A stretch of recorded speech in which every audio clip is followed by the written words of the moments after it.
Welcome to 512 Degrees, everybody, the podcast where we dive deep into the stories of chefs, artists, athletes, and influencers. Join us as we explore their extraordinary lives and uncover the secret ingredients behind their success. Today, we're thrilled to share with you one of our very special conversations from the Texas Monthly BBQ Festival from Lockhart, Texas. We teamed up with our friends at Goodstock by Nolan Ryan to delve into the stories and journeys of four legendary Texas pitmasters. Let's dive in. Jeffrey, welcome to 512 Degrees by Texas Casey at the Texas BBQ Festival here in Lockhart, Texas. Super excited to chat with you. How are you? I am wonderful. Nice. And you drove in from Dallas? We drove in Dallas this morning. No problems. No issues? Yeah. No issue. How many times have you been here before? Or have you been here before? So today's event, we have never been before. So that's awesome. I'm glad that we came down. We've done the Pitmaster picnic. This will be our second year now. We did the 2 years ago and then again this year. Nice. Anything that you're looking forward to for today? I imagine just exploring and having. Just exploring, yeah. It's, going around and trying everybody, yeah, for sure. Yeah. So kind of rewinding back to when you were a kid, tell me about your first experience with barbecue. What was it? My first experience with barbecue was eye-opening, right? This was before the barbecue, so we had to get to the barbecue. You have to get the animal, right? And it was a live pig, right? So I was 13 years old. And we were getting ready to slaughter the animal, and it was my first time to be around something like that. I grew up on a farm, right? But it was plants and trees. I had family that had animal farms, but I never really experienced anything like this. So, yeah, let's say that it took a couple of times to get the animal to go down before they slaughtered it. So that was but once we got to the point where we enjoyed the pig. Oh my gosh, it was absolutely amazing. Yeah, you just have to kind of get over that initial Right. level. And I think most people haven't seen that. I have where my family's from. They're from Pakistan, where you see that a day in day out basis. And so I remember going as a kid, I'm like, oh wow, this is graphic to say the least. But yeah, that's a unique experience, and I think everyone should experience it at least once. As they should to understand, yeah, like and respect that food and humility and humbleness. Yeah, for sure. Exactly. Yeah. And so going from that experience to barbecue, when did you kind of figure out, hey, I want to cook barbecue? Was it a hobby at one point or? So yeah, I was always. I didn't start off in barbecue. My first job in the food business was at the Olive Garden. I made pasta out front when they used to make pasta out front. But throughout the years, I was always the one that they would ask to cook the ribs or smoke the ribs when we'd get together for friends and family type of gatherings. So that's how it kind of grew. But I didn't get officially into the barbecue business until about 24 years into my culinary journeys. So that was back in 2013, 2014. So came about it in a roundabout way. Was in between jobs at the time doing some consulting, and a friend of mine had opened up a barbecue place and he needed help. He'd gone through 5 restaurant managers in a year. So I came on board. 3 months turned into 2 years, turned into me, we made an offer to buy the restaurant from him. So just fell in love with it. It was perfect timing. It's still long hours, right? It's just different. I'm getting up when most of my friends at the time were going to bed. But I love it. I mean, it's so much more. It's not like fast paced, right? For the most part, there's definitely fast paced during service, but you're not like rushing to get through stuff. So it was perfect timing for me. Was that Leap Slow Bone or no, that was a Yes, the Leap was Slow Bone. Okay. Slow Bone's the only barbecue restaurant that I've ever worked for or been a part of. Yeah. And was it called Slow Bone at that time? Yes, yeah. It's always been Slow Bone. Okay. And so when you took that leap, what was your first role there? Were you cooking, managing, doing all? A manager, but kind of doing all the above, right? That's always something. So I still cook, but just not as much as I used to on a daily basis. But at the time, I was working the pits, managing the team, slicing meats during service. So it was a little bit of everything. And kind of going into that experience when it came to cooking barbecue. You mentioned you worked at Olive Bar and did some ribs for family, friends. Was it something that you kind of, got better at just on your own, or you had some formal training, or tell me about that?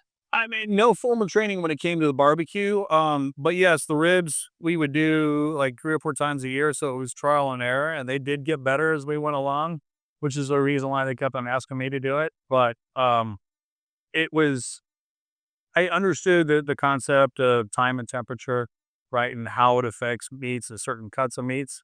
But it wasn't really until you get your hands on it and you do it 4 or 5 times a week that you get a better understanding of cause and effect, and then the nuances that can affect a barbecue. So, um, that's what got me to this point of where we enjoy being a part of Slow. There may be someone listening to this that may be like, "Hey, I make, barbecue or ribs or whatnot 3, 4 times a year. I kinda wanna follow this path." What do you think set you apart from, like, that person who may wanna do that and may not succeed? Oh, so you like mean from going to 3 or 4 times a year where you're cooking ribs to opening up a restaurant? And getting good enough to where you can actually serve that food in a restaurant. Yeah, I think the most important thing is to go around and eat at places that have been chosen as good, right? Okay, and then seeing the differences that are between those locations, how this person does the ribs, how this person does the ribs, brisket, or whatever meat it is, and then decide, okay, this is what I like, right? And then trying to develop your own recipe for that. Um, that's what I would say is the most important thing to do is to figure out what you think is delicious and then build on that. Yeah, and that's probably what you're gonna be the most passionate about and what you wanna cook. Because if Exactly. you don't think it's delicious, then you're not really gonna put everything into No, it. no, for sure. So you, or join Slowbone, you manage it, you're cooking. Tell me about the first few years. What does that look like? Is it what you expected? Is it more challenging than what you expected? Ah, that's a that's a many faceted answer. It was definitely it was more challenging in the way that where it's lunch now, right? Where I was used to working dinners most nights. So lunch is different. But what I really enjoyed, this was the first time I'd ever been. There's no front of the house and back of the house, right? It's just the house because the kitchen is very much a part of the whole experience.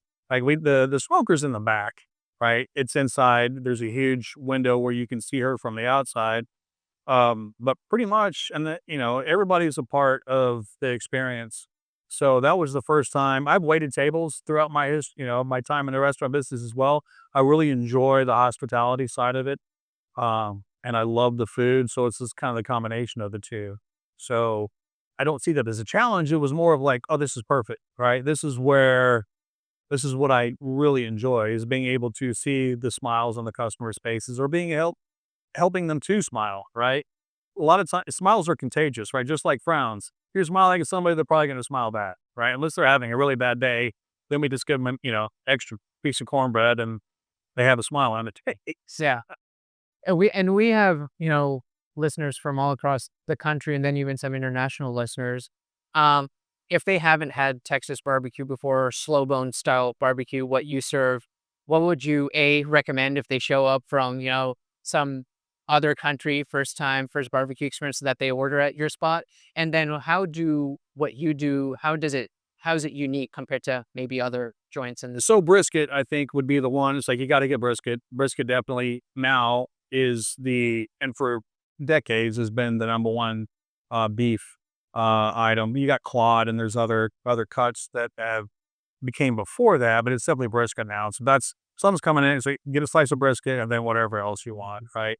Um, most of our items are pretty straightforward when it comes to seasoning of the meats, where it's very simple, right? Salt and pepper, very Central Texas style. Same thing on our ribs. Our turkey, our poultry, we do have a little bit more of an elaborate rub. Um, but I think turkey and chicken really shine that way too. Chicken's delicious, just salt and pepper as well, but it can take some nice spices and not really compete. I think where we definitely set ourselves apart are on some of our specials that we do and also our sides. Like we're not just 3 or 4 sides. a couple of cold sides, and we're done. On any given day, we have 14 different sides to choose from. Uh, so that's really where we set ourselves apart as far as the barbecue goes, the barbecue experience.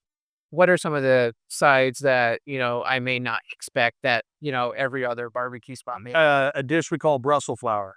What's that? It's roasted cauliflower and roasted Brussels sprouts that we then turn into a casserole, like a gratin, like with the nice creamy sauce and cheese and breadcrumbs.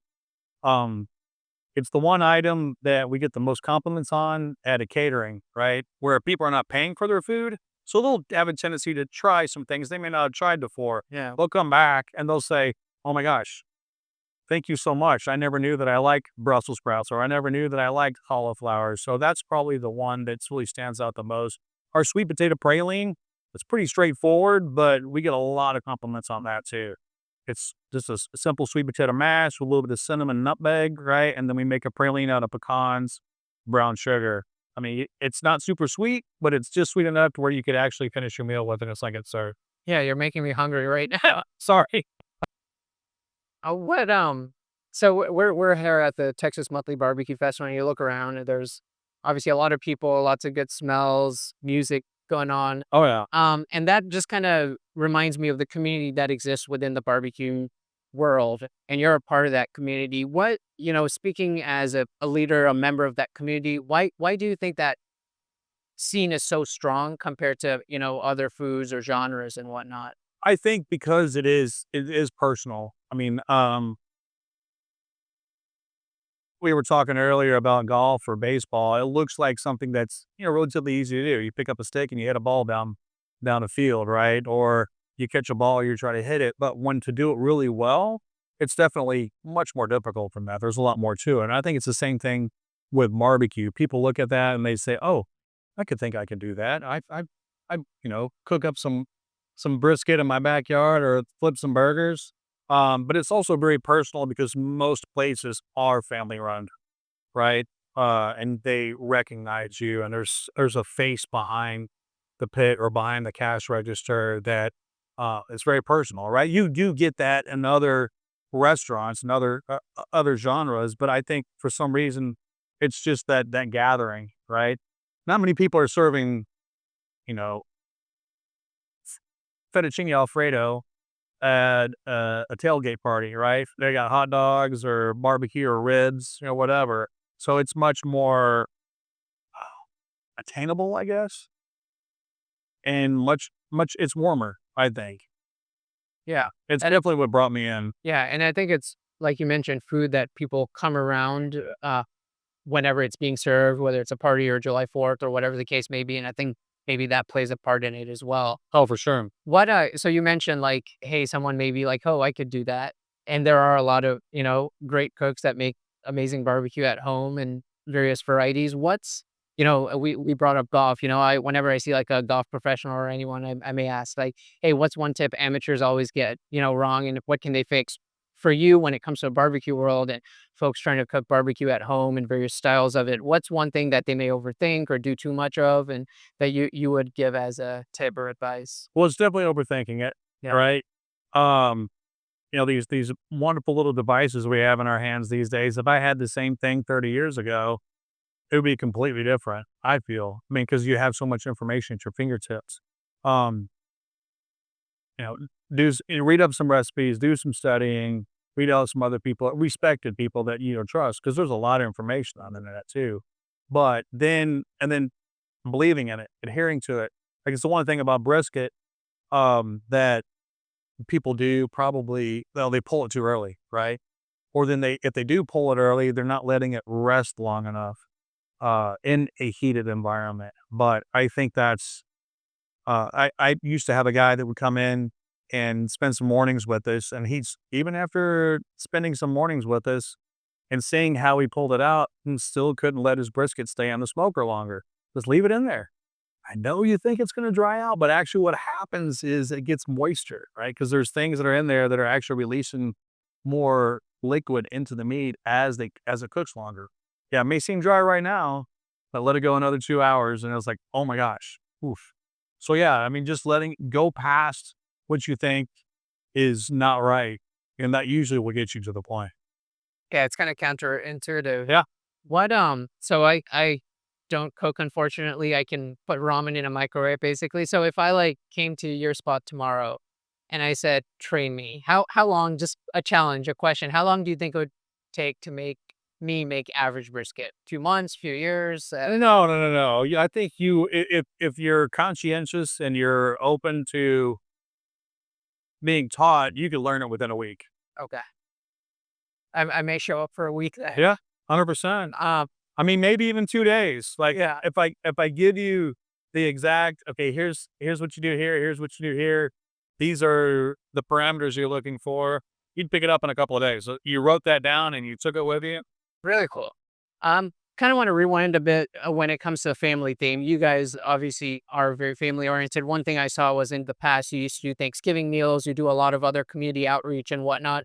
Tell me about kind of that component of things you do for the community, where that came from, and what you're doing nowadays. So I've been in the restaurant business since the early 90s, right? And I, for the most part, have worked for small, I I wouldn't call them mom and pop, but they're individual proprietors or chef driven. Um, and we've always been a part of the community in certain levels. I think it's whenever you're throwing an event, right, a fundraising event, there's usually some type of food involved, right? And it makes sense. But I also think on an individual restaurant basis, it's really important to be a part of your community. Um, because restaurants are like at the center of community. I worked for uh, and also enjoyed their food quite often as well. A place called Neighborhood Services, right? Neighborhood Services is generally when you're looking at a city planner, right? If they're kind of figuring out where they want to put restaurants or something that has to do with food, they call it neighborhood. That's part of the neighborhood services. So it's I think it's really important to be that centralized location because when people think about you too, they think about, oh, not only do I love the food, but I love the fact that they do these items as well. So it's giving back to the community, right? People come in to enjoy our food and be a part of our scene, but then they also know that okay, well we take food down to Austin Street Shelter or to the Spoon, right, or the 24-hour club. We're also a huge part of Meat Fight, which they raise money for multiple sclerosis. So uh, I don't talk about that very often, but I think it's really important to be a part of those things. It's just because you're part of the neighborhood. Yeah, without a doubt. One thing that I really admire for restaurateurs and any place that was open during the pandemic was folks like yourself and how you survived that time. And it was not an easy time. Uh, just curious about how you navigated that and what some lessons you learned were when it comes to the restaurant industry and barbecue, and how I imagine family was a theme and those that have previously Oh, of supported course. support you Yeah. through that time as well.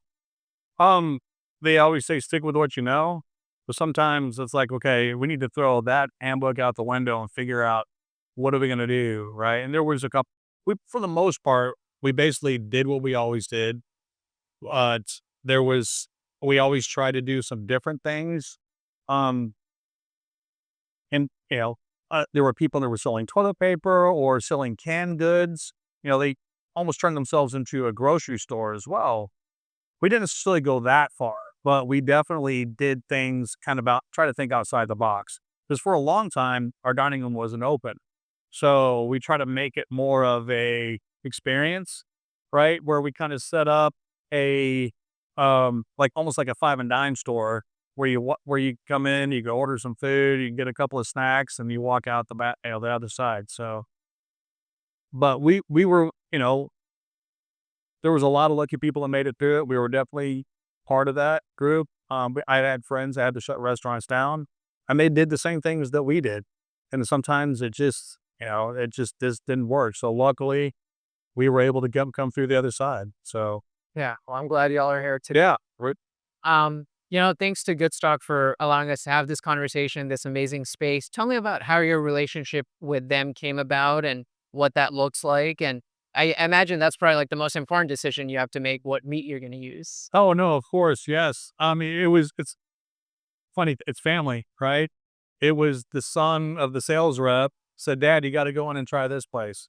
So he came in, he got some food, sat down, asked to talk to me. And that's what piece of advice I give to any salesperson: go in and patronize the place you're trying to sell to first, right? That makes it a little bit easier to try and sit down with the owner. And we struck up a conversation. He told me he was with. I'm like, it's perfect. We actually had just started well, I say just about a year prior, we started serving prime brisket. And when he says, well, this is good stock by Nolan Ryan, it's like, we love the Nolan Ryan name. Uh, Brought me a couple briskets in to smoke and try. And was like, okay, let's do this. So, and it's been this has been a little over a year and a half now. And I love the relationship. We don't buy directly from Goodstock. They have to sell through, middle guy, but dealing with them, it's been amazing. I mean, they've been huge supporters of us, and we love supporting them, however way we can, right? And it's delicious beef.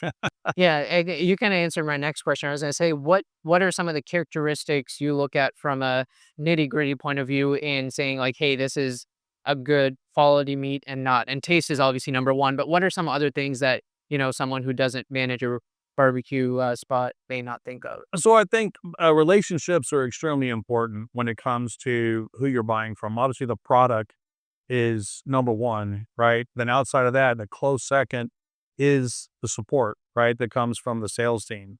And they've always been extremely responsive. Um, if there hasn't been any huge issue. It's more of like, and it happens, right? In the business, things happen and you might be getting out the side of the line over here or there. We do the same thing, right? And it's how we treat our customers and how we work through those things is what brings people back to get through past those problems. The same thing with Nolan Ryan. It's been a long time since I've felt this great about a relationship, and brisket being the number one meat that we sell and also the number one sales driver, obviously, um, it's really important to have a great relationship with whom you're buying your beef from. So, we've been huge fans ever since. Thank you, Rob. If there's one thing I've learned is that even if you're successful like yourself, it's never like, "Okay, I've made it, and I'm just gonna do the same thing for the rest of however long you manage a barbecue spot or anything." So for you, Slow Bone, great reputation, doing amazing things, but what's kind of the next nut you're trying to crack, or what's the vision that you have moving forward? Oh man, that's a tough question. It's for me. I mean, coming up in the fine dining, the business, we were always doing specials, right? Daily, weekly menu changes. The menu itself, all the sides are pretty much the same description wise since we've opened, but each one of those recipes has gone through a huge change in how we prepare it. So that keeps some like creative juices going. They've been pretty much the same now for about 2 years. We haven't had to tweak anything. But, then we do specials, right? Like tomorrow, we're actually be doing Indonesian style barbecue. So very still heavy and smoke and how we would prepare it here, but then a lot of flavors from Jakarta and Mali that we'll be using tomorrow. So that's what keeps my creative juices going. Yeah, that's really unique. Is it gonna be more, like, spicy or what? We have a little bit of Yep. spice, but we tame it down just a little bit. Although we're in Texas, when someone says regular, when they ask for regular sausage, like, you mean the spicy, right? No, no, no, no, no. Regular sauces. We're in Texas, right? It's spicy here, but no, not super spicy to where it's gonna like light your mouth on fire. And speaking of, you've been to Indonesia numerous times, like we were speaking Oh yeah. before. What, is there a barbecue scene there? I'm just curious, or what's, like, the main you So I mean, the main barbecue you see, especially in Jakarta, is satay, right? Which is it's like a thin grill, and you'll see somebody with a fan, right? And they use a lot of coconut husk, so it gets really smoky. So it's just skewers, right? You see skewer meat.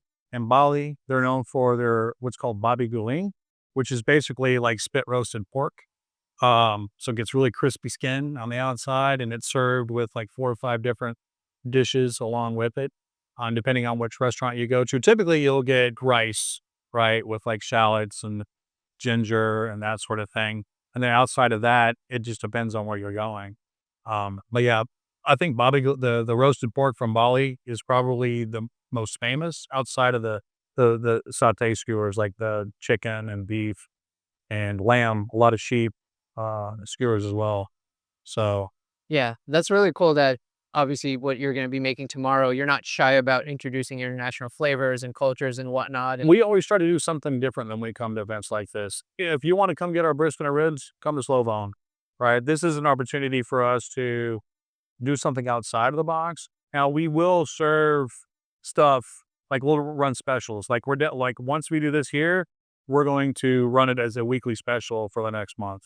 So you can come to the restaurant because that's what ends up happening too. It's like, oh my gosh, I had this at this event the other day. Do you guys serve it here? It's like, no, but this is something we'll do. So that way, people that get it, they'll be able to come and have it at the restaurant as well.